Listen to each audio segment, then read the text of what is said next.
চলমান Asia cup 2025-এ Bharat Pakistan মাঠ এবং মাঠের বাইরের লড়াই থামবার নয়। গ্রুপ লিগের প্রথম ম্যাচে ভারতের বিপক্ষে হ্যান্ডশেক বিতর্ক থেকে শুরু করে পাকিস্তান দলের ম্যাচ রেফারি অ্যান্ডি পাইক্রফটকে বহিষ্কার করার দাবি নিয়ে বিতর্ক। এমনকি এরপর পাকিস্তানের হুঙ্কার যে পাইক্রফট ম্যাচ রেফারি থাকলে ইউএই ম্যাচ বয়কট করবে তারা। এই সবই আপনারা জানেন, আমাদের আগের ভিডিওতে আপনাদের জানিয়েছি। এবার সুপার 4 পর্বের ম্যাচেও বিতর্ক। সুপার 4-এ ভারত বনাম পাকিস্তান ম্যাচে পাকিস্তানের প্লেয়ারদের বিভিন্ন অঙ্গভঙ্গিতে চটেছে বিসিসিআই। এবার পাক ক্রিকেটারদের ভারত বিদ্বেষী সেলিব্রেশন নিয়ে অভিযোগ দায়ের করল বিসিসিআই। সূত্রের খবর, পাক ওপেনার সাইফজাদা ফারহান এবং পাক পেসার হ্যারিস রউফের বিরুদ্ধে আইসিসির কাছে সরকারিভাবে ভারতের তরফে অভিযোগ দায়ের করা হয়েছে।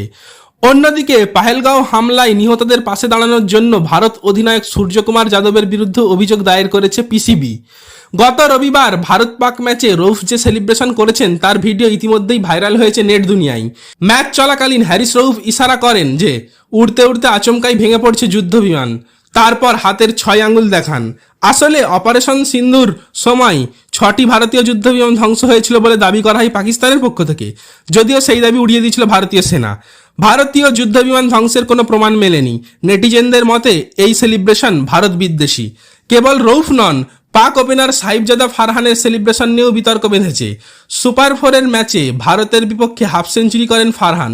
তারপর ব্যাট উঁচিয়ে দর্শকদের অভিবাদন গ্রহণ নয়, গুলি চালানোর ভঙ্গি করেন পাক ব্যাটার।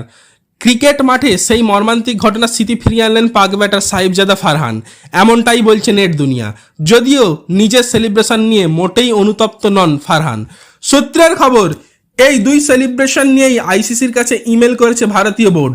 তবে আইসিসির তরফে এখনো কোনো ইমেল পাওয়ার কথা ঘোষণা করা হয়নি। ওয়াকিবহাল মহলের মতে এই ইস্যুতে আইসিসি শুনানি শুরু করবে।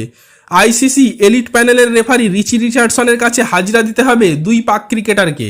বিসিসিআইয়ের এই পদক্ষেপের পাল্টা দিতে সূর্যকুমারের বিরুদ্ধে অভিযোগ দায়ের করেছে পাক ক্রিকেট বোর্ড, এমনটাই সূত্রের খবর।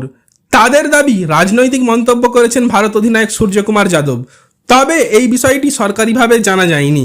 সুতরাং এই ছিল আজকের আপডেট। দর্শক, এই নিয়ে আপনাদের প্রতিক্রিয়া কি কমেন্টে জানাতে পারেন।